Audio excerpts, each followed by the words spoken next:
Broads Media.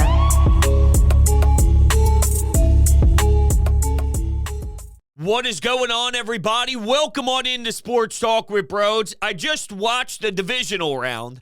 I just saw the Bills miss a field goal. I can't believe this Eagle squad beat both of those teams this season. One on the road in Kansas City.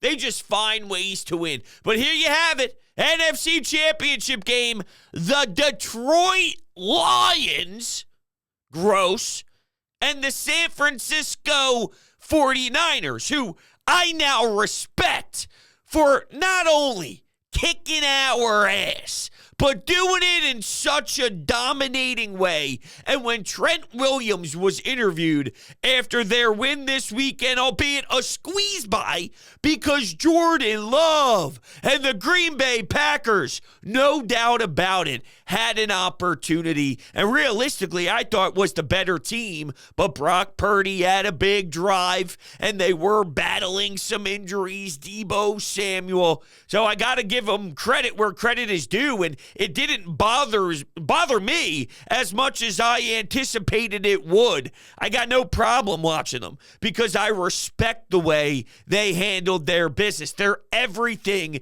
that I wanted this Eagles team to be. Not so much personality-wise with some of the guys in the room, but I'm just talking as a football squad. They put it all together in a highly emotional game and clearly utilized that to motivation that really helped them out tremendously. Trent Williams referred back to what they did in Philadelphia as their major turning point as a season, where they had an understanding of this is what we do. That was the light bulb flickering in their head, and they all got it at the same time. All right, boys, we're on a mission.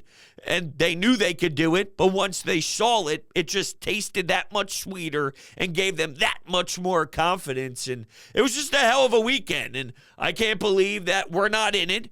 I cannot believe that we still haven't heard anything from Howie Roseman, Jeffrey Lurie. Nobody has said a damn word. The only thing we've seen was national media leaks to make us speculate, to pretty much write it down so where we see it and we visualize it, but you're not actually making any real strong case on why you believe Nick Sirianni can turn this thing around when the entire city of Philadelphia have spoken about it for the last, 3 weeks, 4 weeks, 5 weeks, when everything was crumbling right in front of our face.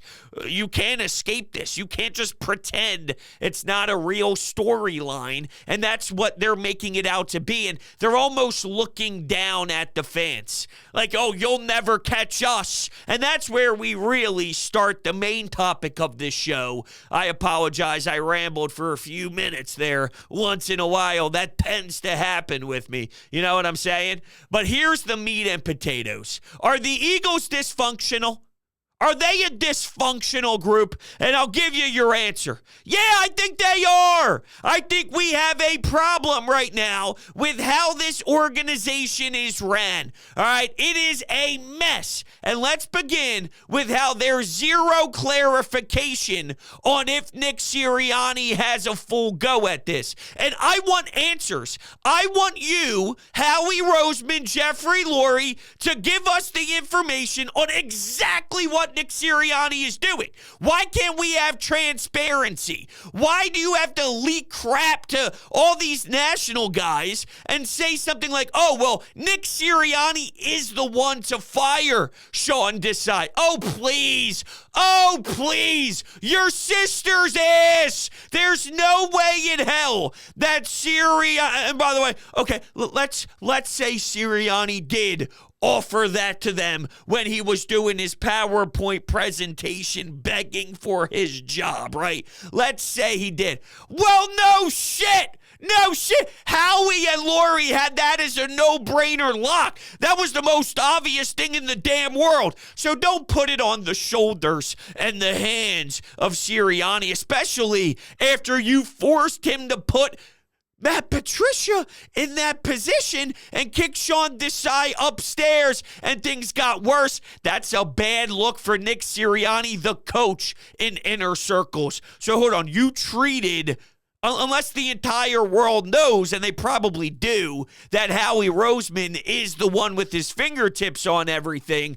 So really, I'd imagine that they're smart enough to pick that up if you are other head coaches. Or Doug Peterson, for example, I bet you has an opinion on how he thinks he's going through it right now. Sirianni, that is. I'm sure that he's like, oh, yeah, okay. Well, that for sure was not Nick. That was no way in hell Nick. That is Howie. That is Howie. Right, that's Doug watching from down in Jacksonville on how this thing is blowing up in front of the Eagles' faces again. And he's probably kicking back with a fat bucket of popcorn. Movie theater fucking butter, too. You put the straw in underneath so it can get down to the bottom of the tub. Oh, it's an amazing feeling.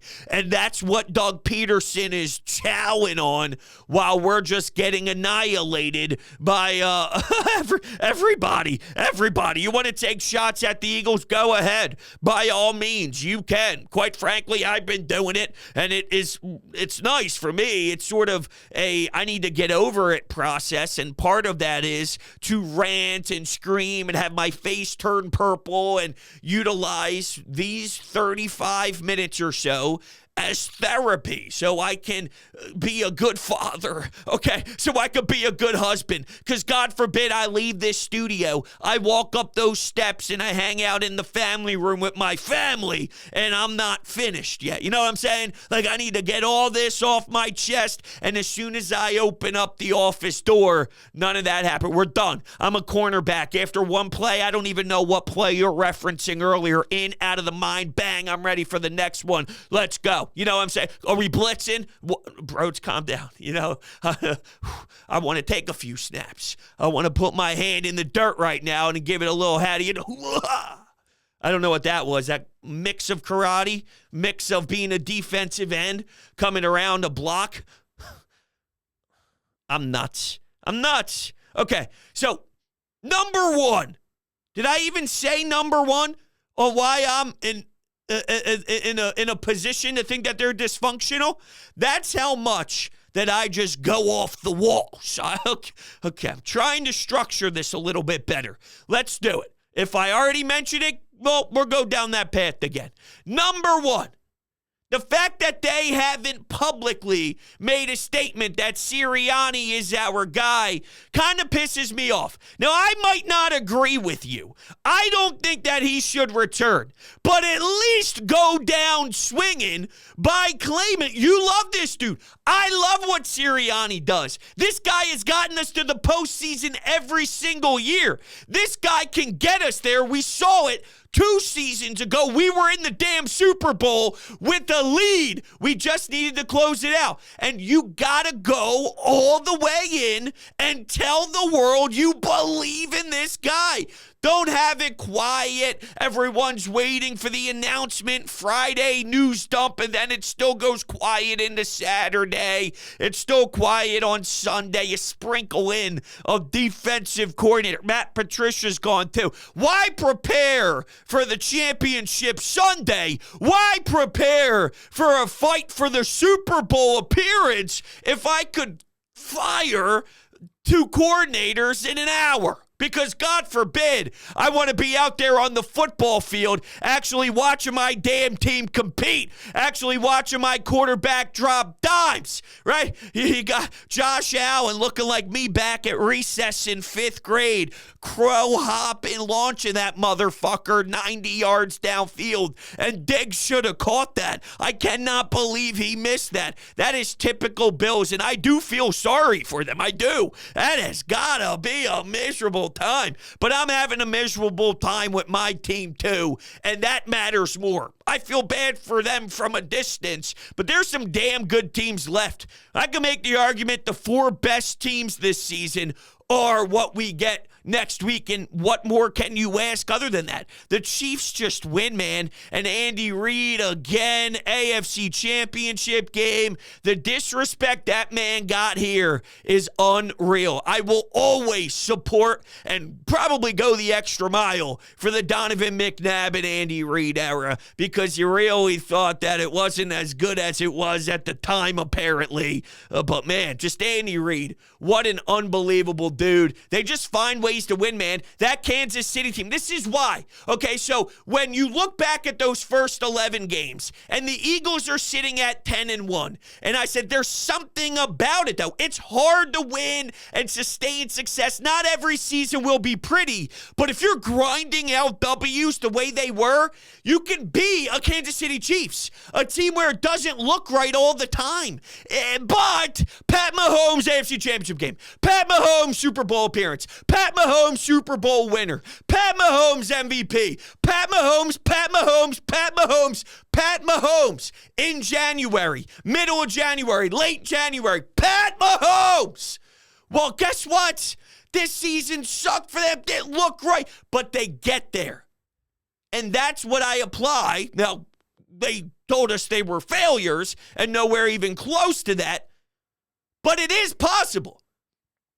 Because teams who sustain the success, it might be a gross one. It might be a regular season where you're really working out those kinks, but you know how to win because it's already milked into your bloodstream. It is attached to your identity as a football team. So you know what it's like. You know how to be prepared. You know those moments. You've won in them a bunch.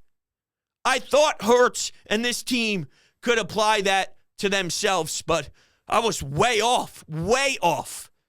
Crazy. So can you put a approval stamp on this guy already instead of waiting until what coordinators you're going to get here? And there's a few names.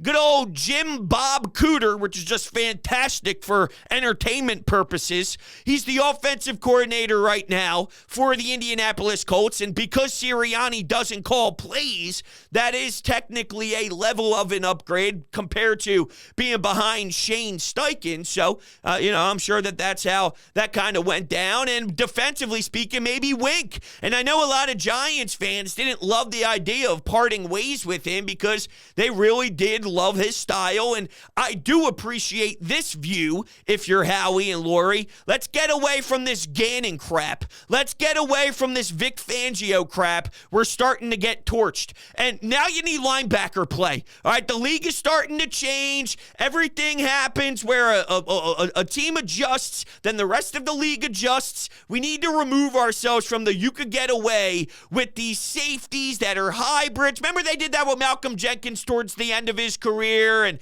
they were playing a different style. And I think maybe in that time, 2017, 2018, 2016, that whole little era, you might have been able to get away with that more, but the league has caught up to it in areas, and now let's go get linebackers. The 49ers have linebackers. The Ravens have linebackers. I love watching the Lions defense. I'm thinking of Hutchinson right now.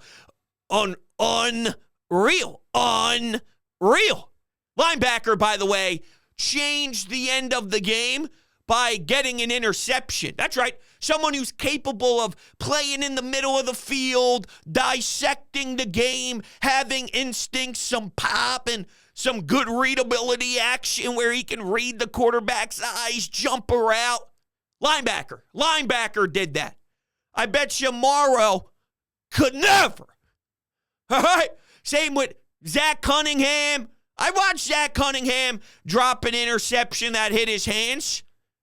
Maybe once in a blue moon, I don't know. Let's keep both hands on the ball, put it into your damn chest, run it back as far as you can before you get tackled, and give the offense a chance. C.J. Gardner-Johnson, interception. Guy's always in the right place. I haven't seen an interception since 1962. What the hell's a turnover from your defense? I don't know. I haven't seen it in a billion years. Now, part of me as just an NFL fan for a second, that weekend was super fun. I had a blast. I just got caught in the emotion. I watched it with my daughter and my wife, and when they missed the field goal to the right, I explained it to her how the Bills, this is the Bills, wide right, the Bills. She couldn't believe that thing wasn't even close. Wasn't close, but you go for a fake punt. Good idea. Good idea, Sean McDermott. Hey, good for you. Unreal. Oh, sorry, hold on. I'm yanking my headphones out. Now I'm hitting the crickets on my soundboard. I'm a mess. You know what? This would be a good time to read something. That's right. Now I have to step away and also get that. Unprepared, unprofessional. It's Sunday night, to be fair. And I took Saturday off, and I couldn't tell you the last time I took a day off. So not speaking for a whole 24 hours, I guess I forgot how to do it. Scary thing to think about. Could you imagine? All right, let's talk about my friends over at HelloFresh. What's HelloFresh, you ask? Let me tell you. You get farm-fresh, pre-portioned ingredients and seasonal recipes delivered right to your doorstep. Skip trips to the grocery store and count on HelloFresh to make home cooking easy, fun, and affordable. That's why America's number one meal kit is HelloFresh. Okay, there's over 40 recipes to choose from every single week, so there's always something delicious to discover with HelloFresh. It is 25% less expensive than takeout, so that means you get easy home-cooked meals right on the table and even more money back in your pocket. The way it works, ingredients arrive right at your doorstep. They're pre-portioned, so all you have to do is read the pictured step-by-step cards, and then bada bing, bada boom, you got yourself a nice little date night. Hey, you slide into DMs, you see someone on TikTok, you say, what are you doing tonight? Why don't you come over to my place? Boom, boom, boom. Sparks are flying. You're doing what you want to do after a beautiful meal at HelloFresh. Go to HelloFresh.com/50broads and use code 50broads for 50% off plus free shipping. That's code 50broads for 50% off plus free shipping. Make sure you join the HelloFresh family. Okay. So I hate my number two, which is leaking my number two, as if there's actually a path that I'm following here. I'm losing it. I'm losing it. I've had a lack of sleep. I'm losing it. Okay. Anyway, if we're going back to the Eagles seem dysfunctional list, number two, leaked to the national media that Nick was the one to do it. I think it's disgraceful. I really do. Especially because Howie was the one to make Nick Sirianni do it.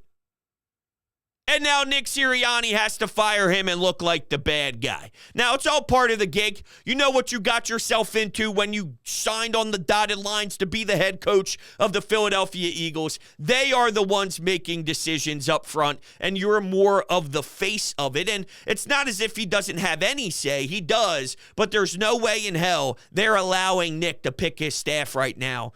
I will bet my mortgage on it. I'll bet my entire savings on it that Howie Roseman is influencing a ton of what's about to happen.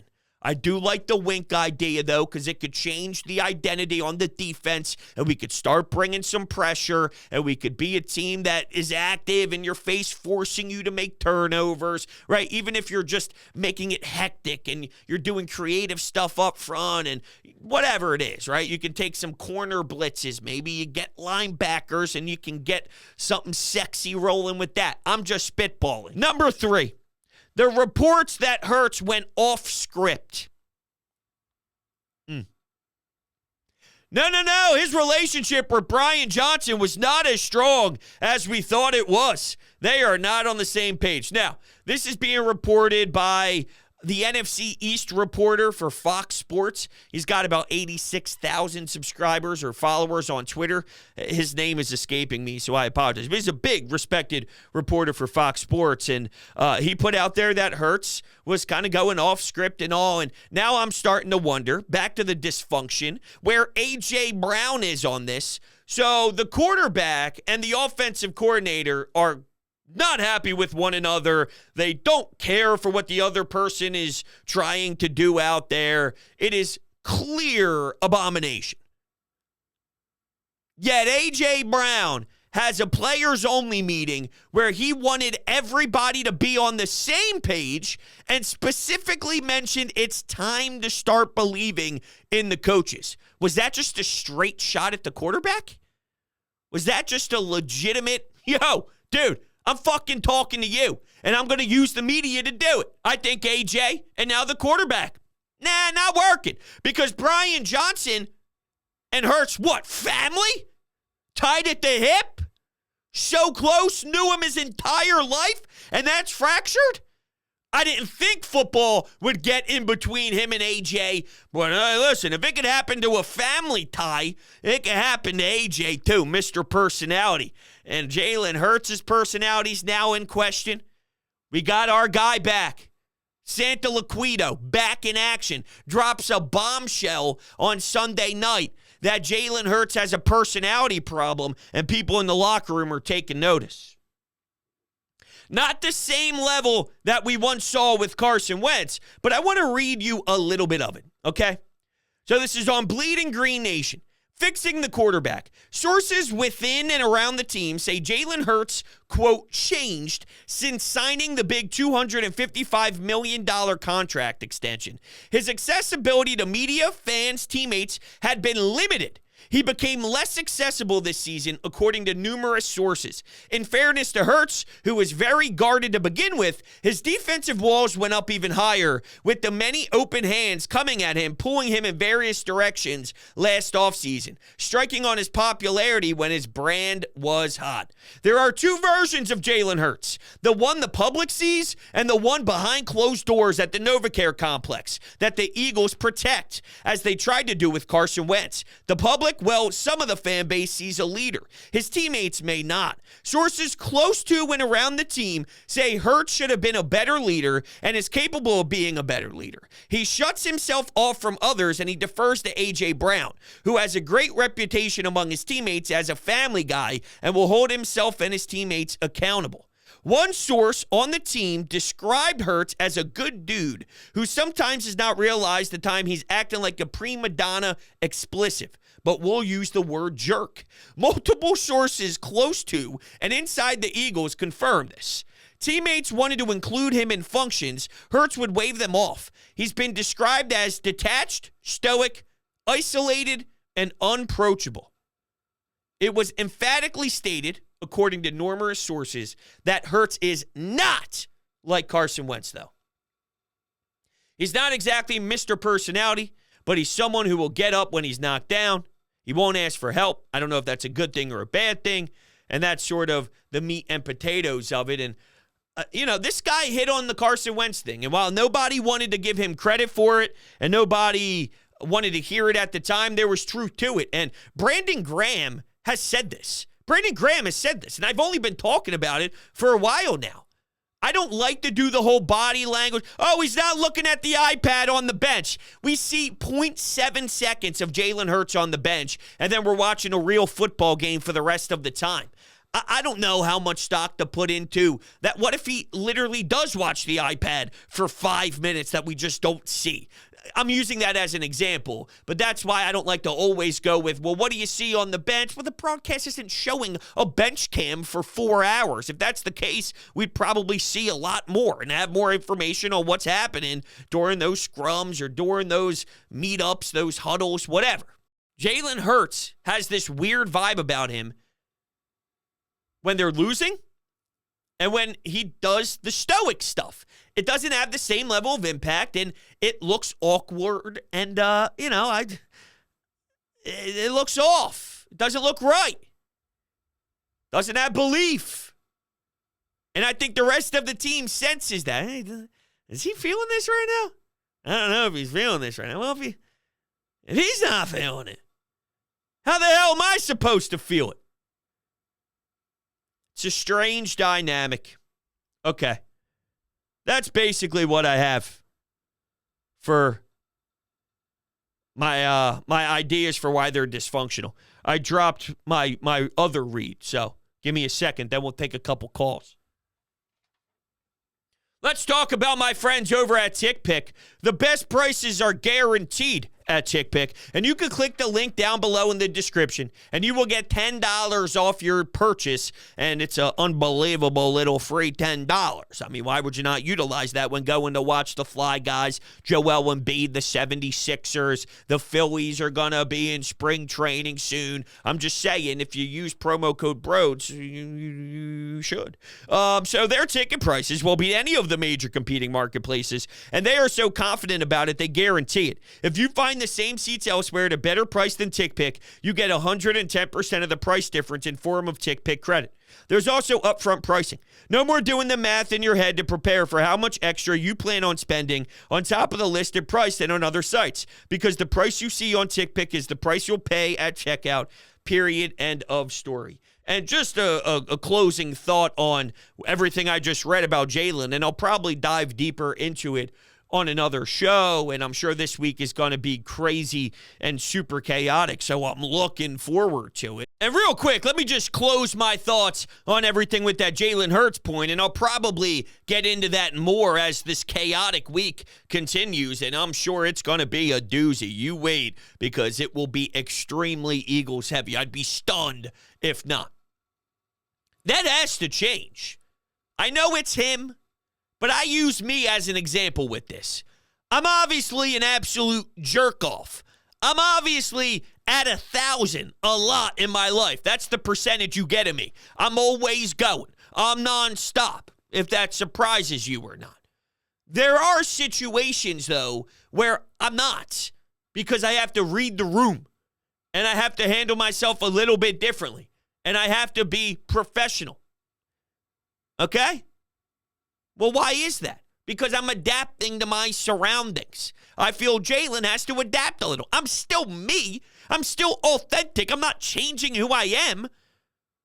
You just have to know. And I think Hurts has to deal with that. But closing himself off, only feeling connection with certain guys, there's a reason why there's a break. And if you're going with the mentality that you're not believing it, why? Because you don't want to believe it? I'm a Hurts fan, and I'm not ruling him out by any means. I think he's a tremendous quarterback who had to deal with some horrendous coaching.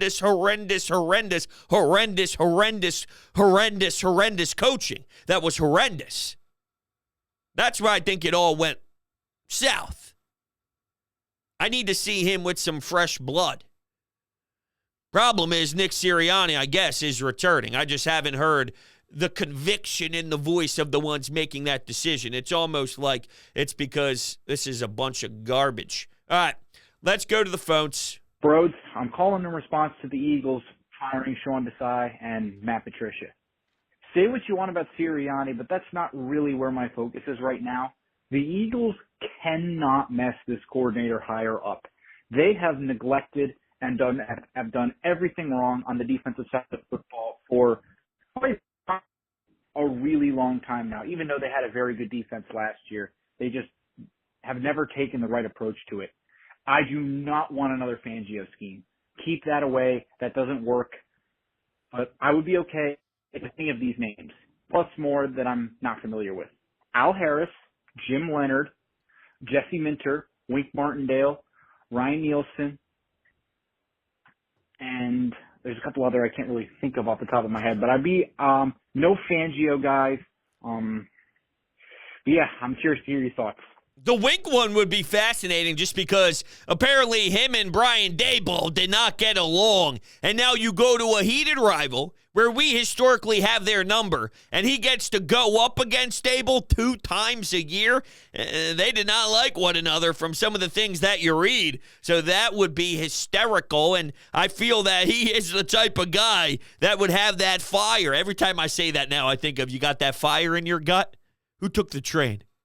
Who drove here? Jonathan Gannon in that stupid hype-up video that the Cardinals posted as if that's supposed to inspire you. And that guy was a billion times better than anything Matt Patricia is. And his agent released a statement, oh my God, saying that he's going to be a top defensive coordinator hire. And he'll be at the top of the list of all the candidates. And it was really a problem that he had to use Sean Desai's scheme and try and blend his own stuff. And, oh, man, it was so difficult for Patricia, the guy who should know it all under Bill Belichick. God forbid you had to go through a little bit of an uncomfortable time. You had no answers because you're not good enough, and you stunk. Oh, my God, the worst thing I've ever seen in my life was Matt Patricia's defense. There might not be another time in my lifetime of me living on this planet where I see a worse defense than what I witnessed. Let that sink in. Gross. It's time to clean house. Every single coach. This is just horrendous. Switching from Desai to Patricia was just reeking of desperation. It's gotten ridiculous and worse in every category. Yup. Just dreadful tackling. They need to apparently go watch a fucking Pop Warner practice to see how to properly tackle. The offense is so basic. I know you say all the time, blame Sirianni and not Brian Johnson, but it's like, then why did we promote him? This is a team with Super Bowl aspirations. Why would you promote Brian Johnson, the offensive coordinator, if he's not fucking competent to call an offense in the NFL? This is just embarrassing. And another thing, Jalen refusing to throw a block there on that play before the safety where Gainwell cut it back is downright pitiful and fucking disgraceful for him to not even put in a fucking effort. Wow. Okay. I like you brought that up because in that article I mentioned with Santa Liquido, it was also shown a few clips where with the push-tush, the tush-push, still doing that, by the way, crazy. The tush-push, the Giants obviously hit Jalen Hurts in a cheap way. Nobody reacted. And then Jalen not throwing a block. You could see multiple different occasions where it's understandable to put these pieces together and really see that there are real internal problems. More than just the head coach is inept. It starts there, obviously, and it seems like Howie Roseman's inept to build a defense with linebacker play, which is costing them big time, and there's a lot he has to focus on big time, and I can't wait to see what he does big time because we need an entire new defense from the safeties all the way into the trenches big time. The Sirianni debacle you brought up with Brian Johnson, why do I always give Brian Johnson a free pass? If Nick Sirianni's the head coach and he's the offensive guy, and he can't marry what Jalen Bryan and he wants to do, that's the head coach's job. Brian Johnson can't just say, yo, Nick, screw off. Yo, Nick, screw you. Your shit sucks, and it's my time. It just doesn't work that way. It's Sirianni's call. So if you have a play sheet that none of it makes sense, and then Brian Johnson has to go call a game, how can I get on Brian Johnson for that? And especially now if Jalen Hurts is doing this all off script, well, then maybe Brian Johnson's stuff is good. Maybe it is good, and Jalen Hurts doesn't want it. Maybe Sirianni's stuff is good, and Jalen Hurts doesn't think it is. Obviously, I don't believe that deep down, but I guess it has to be an option. Oh, could you imagine? Sirianni is a genius. Brian Johnson is a genius. Think of how this makes no sense. They're waiting to fire Brian Johnson just because they don't want to hurt his chance with the head coaching hires. It's a very weird position to be in, unless he's not being fired. And then that would go back to, yeah, I'll add dysfunction to my list, bringing back Brian Johnson, because it just won't work, whether it's more on Sirianni or not. If you are keeping Sirianni, then what you need to do is go get a fresh new staff from everybody's standpoint, except for maybe Jeff Stoutland and Michael Clay. Guess he keeps his job, too. How about that? Good turnaround for you, my guy. Kudos. All right, everybody, that's it. I'm wrapping this thing up. It's late as hell, and I'm tired. We'll be talking soon, I promise you. See you on the next.